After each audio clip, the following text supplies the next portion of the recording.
I need you to understand something before I tell you this story. I am not a weak woman. I never was. I grew up in a house where crying got you nothing but a sharper tongue, so I learned early to swallow my tears and fix whatever was broken. But on the night of October 17th, standing in a storm with a 3-day-old baby pressed against my chest, I broke. Completely. Utterly. In a way I didn't know was possible. And the man who broke me was the same one who had promised at the altar 2 years earlier that he would die before he let anything hurt me. His name was Obiora, and this is the story of how he tried to destroy me and how a stranger I had never spoken to became the person who put me back together. 3 days before that night, I had given birth to our daughter, Nena. The delivery was brutal. 14 hours of labor, an emergency episiotomy, and a fever that scared the nurses enough to call in a second doctor. When they finally placed her on my chest, I was so exhausted I could barely lift my arms. But I remember her face, this tiny, wrinkled, furious little face. And I remember thinking, now I have everything I need. Obiora was at the hospital. He held the baby for exactly 2 minutes. Then he handed her back to me, checked his phone, and said he needed to go home and rest. I didn't think much of it then. I was too tired, too happy, too focused on the warm weight of my daughter to notice the distance in his eyes. But looking back, that 2-minute hold was the last time he ever touched her with anything resembling love. If someone you trusted started pulling away right after the most important moment of your life, would you notice? The problems hadn't started that day though. They had started the moment his mother, Ihema, moved into our guest room 6 months into my pregnancy. Ihema was a woman who spoke in whispers that somehow carried more weight than shouts. She never raised her voice. She never needed to. She would simply say things like, "In my day, a pregnant woman still swept her compound," or "Obiora's first wife knew how to keep a home," and then walk away, leaving the poison to do its work. Yes, first wife. That was something I discovered 3 weeks into our marriage, not from Obiora, but from a cousin who mentioned it casually at a family gathering like it was common knowledge. When I confronted him that night, Obiora shrugged and said, "It didn't last, it's not relevant." And I, in my desperate need to believe this marriage would work, accepted that. But Ihema never let me forget it. She would talk about the first wife like she was a saint who had been wronged. She would rearrange my kitchen while I was at work. She would throw away food I had cooked and replace it with her own. And every time I tried to speak to Obiora about it, he would say the same thing. "She's my mother. She means well. You are too sensitive." By the time I was 8 months pregnant, Obiora had stopped eating my food. He would come home late, eat whatever his mother had prepared, and sleep in the guest room with her watching television in the living room like a guard on duty. I told myself it was stress. I told myself it would get better once the baby came. I was wrong. I came home from the hospital on October 15th. Nena was 1 day old. The house was clean, spotless actually, but something felt off. My clothes had been moved from the master bedroom to the small room near the back of the house, the room with the broken window that Obiora had been promising to fix for months. "Where are my things?" I asked, standing in the doorway with my baby in one arm and my bag in the other. Ihema didn't even look up from her phone. "That room is cooler for the baby. The main room gets too hot in the afternoon." I looked at Obiora.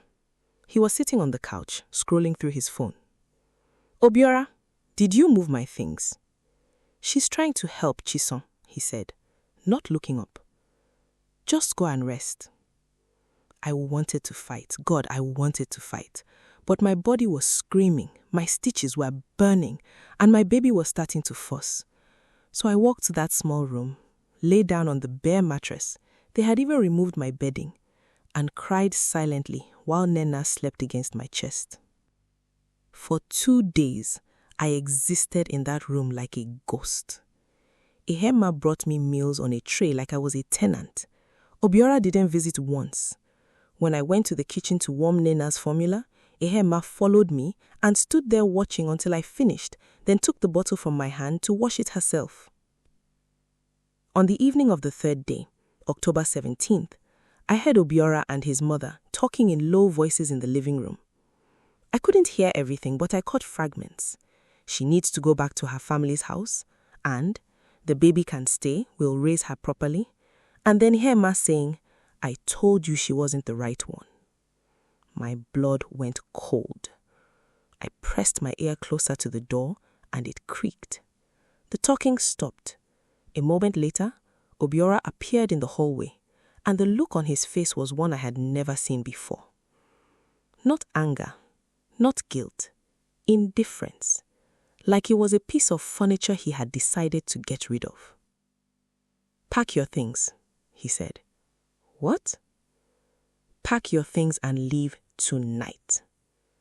Obiora, I just had a baby 3 days ago. Where am I supposed to go? That's not my problem anymore.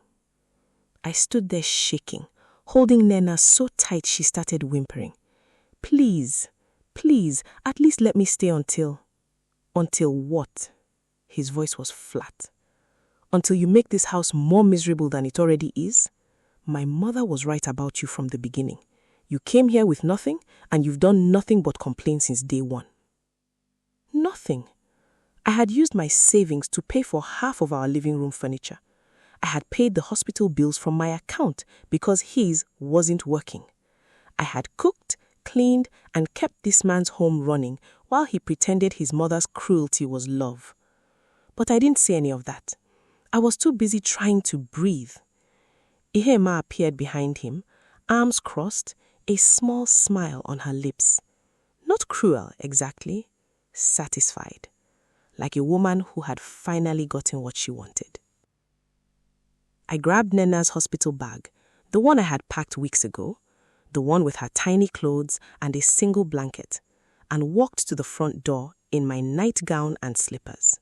No shoes, no jacket, no money. My phone was at 5%. Obiora locked the door behind me. The rain had already started. I stood on our small veranda for what felt like an hour, though it was probably 10 minutes. The rain was not the gentle kind, it was violent, the kind that stings your skin and makes the ground turn to mud beneath your feet. Nena was screaming, I was screaming, and through the window I could see the blue glow of the television in the living room where my husband and his mother were sitting, comfortable and dry, like nothing was happening. I begged. I pressed my face against that door and begged until my voice gave out. Obiora, please. She's 3 days old, please. And then, through the door, clear as anything, I heard him laugh. Not a nervous laugh or a guilty laugh, a real one. And then Hilma's voice, calm as Sunday morning. Go and find somewhere else to die. I stumbled down the steps into the rain. The slippers came off in the mud almost immediately. I had no idea where I was going. My family was in Aba, 6 hours away. My closest friend lived on the other side of Lagos. I had no money, no transport, no shoes, and a newborn who was soaking wet and screaming in my arms. I made it to the gate of our compound before my legs gave out. I sank to the ground, my back against the concrete wall, and for the first time in my life, I considered that maybe I was going to die. Not dramatically, just quietly, in the rain, with my baby against my chest, and no one in the world who knew or cared. That's when the light came on. Not from Obiora's house, from next door. The house to our right had been occupied for about a year by an older man I had seen maybe 4 or 5 times in passing. He kept to himself. High fence, neatly trimmed hedges, a gate that was always closed. I had never learned his name. Obiora had once said the man was a strange old retired soldier and told me not to bother him.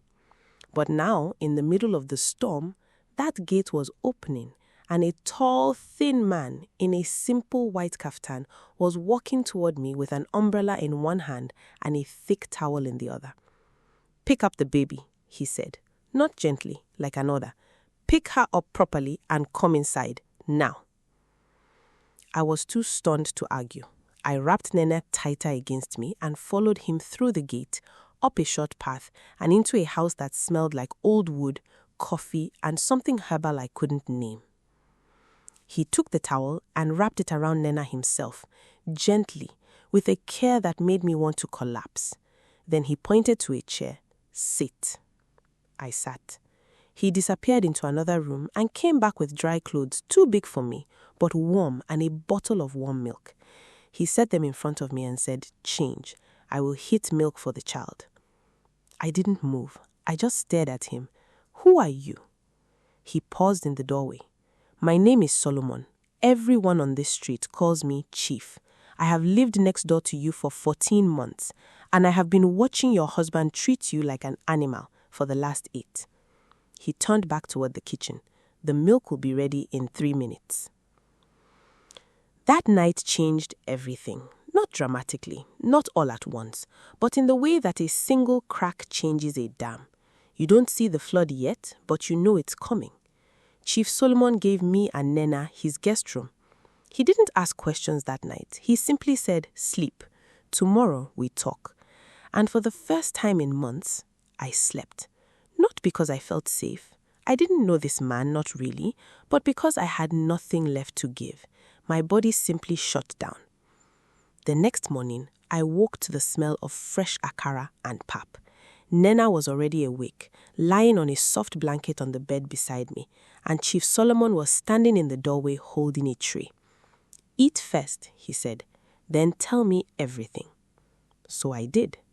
I told him about the marriage, about Ehilma, about the slow stripping away of my dignity over the previous 6 months. I told him about the first wife, about the moved clothes and the separate meals and the lockout. I told him everything, and he listened without interrupting once. When he finished, he was quiet for a long time. Then he said something that rewired something inside me. "Chisom, I'm going to tell you something, and I need you to hear it clearly. What happened to you last night was not a punishment. It was a liberation. You just don't know it yet." I wanted to slap him. I was homeless, broke, and humiliated. How was this liberation? But Chief Solomon wasn't finished. "I spent 32 years as a high court judge before I retired.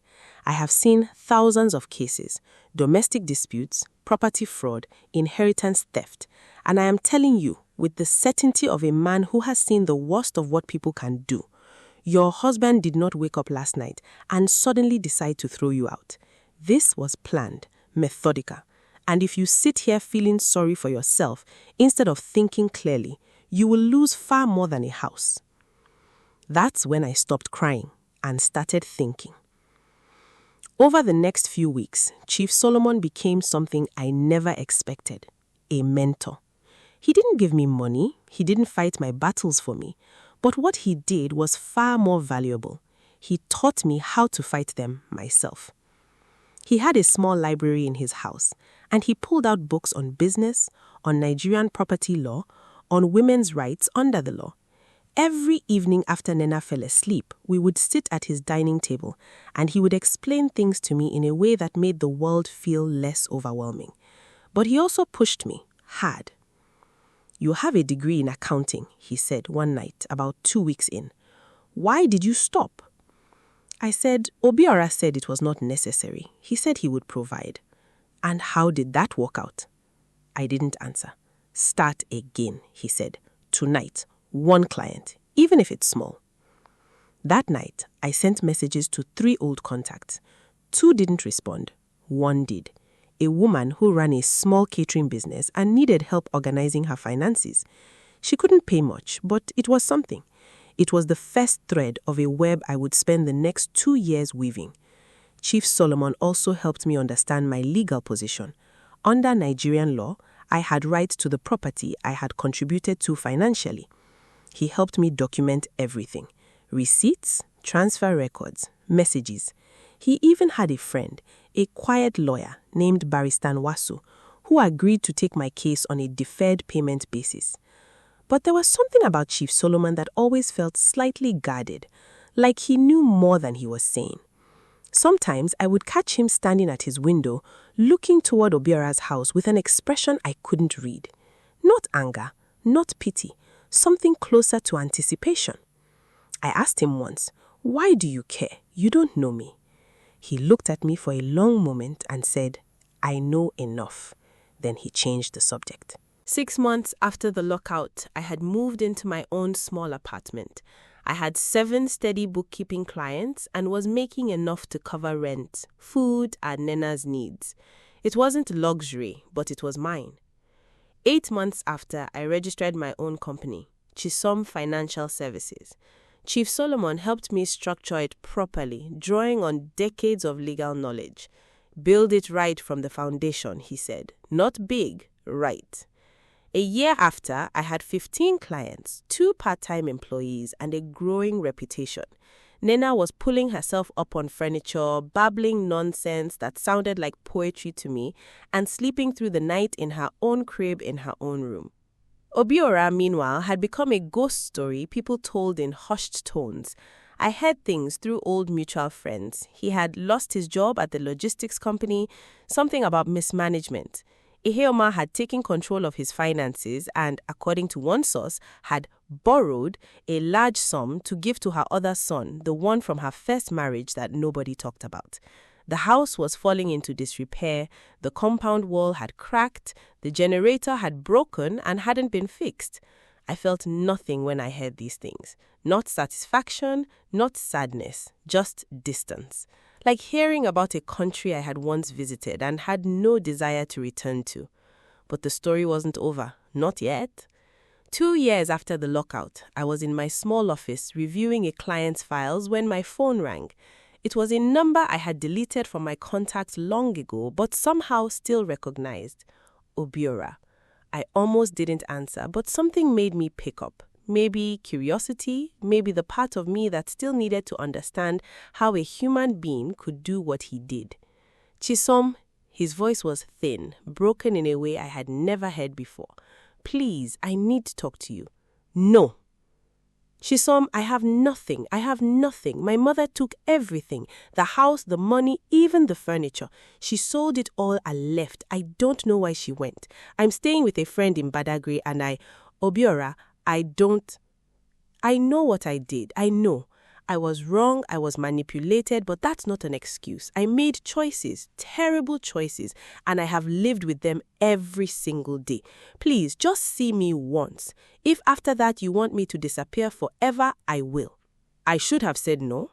Every part of me that had rebuilt itself over 2 years was screaming no. But there was one part of me, the part that still couldn't make sense of that night, the part that needed to understand why, that whispered yes. One meeting, I said, tomorrow at Chief Solomon's house. I don't know why I chose that location. Maybe because it was the only place in the world where I had ever felt truly safe after losing everything. The next evening, Obiora arrived at Chief Solomon's gate looking like a man who had been chewed up and spit out by the earth itself. He had lost weight, too much. His clothes hung off him. His eyes were hollow. When he saw Nena, now a toddler, running around Chief Solomon's living room, he froze. "Can I?" He reached out a hand, then pulled it back. "She doesn't remember me, does she?" "No," I said, "she doesn't." He sat down across from me. Chief Solomon sat in his armchair in the corner, silent, watching. Obiora talked for 20 minutes. He apologized, he cried, he blamed his mother, then caught himself and said, "No, I blame myself. She didn't force me to open that door. She didn't force me to lock it." I listened. I didn't cry. I didn't comfort him. I just listened. When he was done, I said, "I forgive you." He looked up, stunned. "You do?" "I forgive you because holding on to what you did was starting to poison me, and I refuse to let you ruin another day of my life." But forgiveness is not the same as forgetting, and it is certainly not the same as letting you back in. I have built something beautiful out of what you destroyed, and I will not let you anywhere near it. He opened his mouth, but Chief Solomon spoke first. There is something else, the old man said, his voice calm but carrying a weight that made Obiora flinch. I turned to look at him. His face was unreadable. Before you say anything else, Obiora, I want you to know that I have been aware of your activities since 3 months before you threw your wife and child into the rain. Chief Solomon reached into a drawer beside his chair and pulled out a thick brown envelope. I am a retired judge. I have seen men like you before. Men who think they are clever enough to orchestrate a woman's destruction without leaving fingerprints, but you left quite a few. He slid the envelope across the table. I reached for it, but Chief Solomon put his hand over mine. Let me explain first. He looked at Obiora. Tell her what you did with your father's property. The blood drained from Obiora's face. My father had died when I was 19.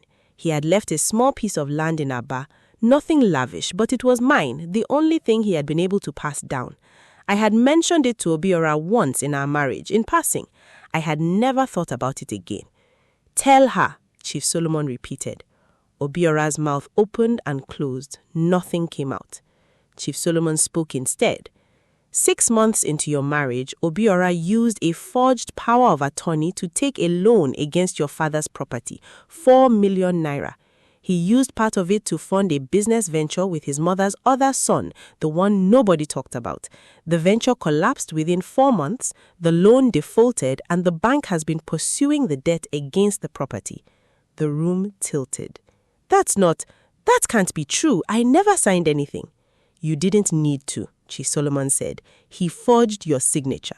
I have copies of the documents. I obtained them legally through a contact at the bank once I understood what was happening. I was building a case, quietly, carefully, the way you build a case that needs to hold up in court. I stared at Obiora. He was shaking. You stole from my father. My voice didn't sound like my own. You stole from a dead man, from my father. It wasn't supposed to, his voice cracked. I was going to pay it back before I ever what? Before I ever found out that the man I married was a thief? The silence that followed was the loudest thing I had ever heard. Chief Solomon stood up slowly. Barrister Nwosu has already filed the case. The forged documents have been submitted to the police fraud unit. Obiora, you have 2 choices. Cooperate fully, sign a confession, and accept whatever the court decides, or fight it and lose anyway because the evidence is overwhelming. Obiora looked at me one last time. There was no apology left in him. There was nothing left at all. He stood, walked to the door, and left without another word. I sat in that chair for a long time after he was gone. Nena had fallen asleep on the small couch, her chest rising and falling in that peaceful rhythm that only children seem to master. Chief Solomon, I finally said, why? Why did you do all of this? You didn't know me. You could have just given me a towel that night and sent me on my way the next morning. He was quiet for a long time. Then he walked to his bookshelf and pulled out a framed photograph I had never noticed before. It was old, slightly faded. In it, a young man in a lawyer's wig was standing beside an older man in traditional attire, both of them smiling. That young man is me, 35 years ago. The man beside me is Chief Amadi, your grandfather. I felt the air leave my lungs. Your grandfather and I were close friends. When he died, I lost touch with your father, and when your father died, I tried to find you, but you had already moved to Lagos. I didn't locate you again until I saw you move in next door with that man. He set the photograph on the table between us. I watched Chisom. I watched him isolate you. I watched his mother dismantle your confidence piece by piece. And I watched you disappear into that house like a person burying themselves alive. His voice wavered the first time since I had known him. I promised your grandfather before he died that I would always look after his family. I was late in keeping that promise, but I was not going to fail you on that night, not when you are sitting in the rain with his great-granddaughter in your arms. I broke. Not the way I broke on that night in the rain, wild and desperate. This was different. This was the kind of breaking that happens when something that has been held too tightly finally lets go. I cried for the girl who believed in a man who didn't deserve her. I cried for the father who left me a piece of himself that had been stolen. I cried for the 2 years of struggle and the nights I had spent wondering if I was worth saving. And then I stopped crying. And I picked up my daughter and I looked at the photograph of a young man and my grandfather, and I felt something I hadn't felt in a long time: belonging. It has been 3 years since that night in the rain. Nena is 5 now, loud and brilliant, and utterly certain that she runs our household. My company has grown beyond anything I imagined. I now employ 11 people and work with businesses across 3 states. The case against Obiora was resolved. He signed a confession, the fraud charges were processed, and my father's property was returned to me. I haven't spoken to Obiora since that night in Chief Solomon's living room. I don't need to. Chief Solomon is still next door. His fence is still high, his hedges are still trimmed, and he still drinks his coffee black with no sugar. But now, Nena calls him Grandpa, and he lets her rearrange his bookshelf however she wants. And sometimes I catch the 2 of them in his garden, her tiny hands in the soil, him explaining the names of plants in a voice so gentle it barely seems like it belongs to the same man who once ordered me to pick up my baby and come inside. People ask me sometimes if I'm angry, if I hate Obiora, if I wish I could go back and change things. The truth is, I used to. I used to replay that night in the rain over and over, wondering what I could have done differently, what sign I missed, what I could have fixed. But not anymore. Because here is what I know now that I didn't know then. The night Obiora locked me out was not the end of my story. It was the night I stopped living in someone else's house, literally and figuratively, and started building my own. Every single thing I have today, I built with these 2 hands. Every client, every naira, every moment of peace I have when I lock my door at night and know that no one can take this from me. I earned it. And the man who threw me into the storm, he gave me the push I was too afraid to give myself. I would never thank him for it, but I would never trade it either. If you've ever had to rebuild your life from nothing, you know this feeling. That moment when you realize the thing that broke you was actually the thing that freed you. If that resonates with you, share this story with someone who needs to hear it. And if you haven't already, subscribe to Stories by Abby, because every story I tell is built to leave you with something worth holding on to. Some nights, when Lagos is quiet and Nena is asleep and Chief Solomon's light is still on next door, I stand at my window and look out at the rain, and instead of remembering the cold, I remember the moment that door opened. The umbrella, the towel, the voice that said, "Pick up the baby and come inside, now." That night, Chisom died. And the woman who walked out of that rain is the one you are listening to right now. She has no intention of ever going back.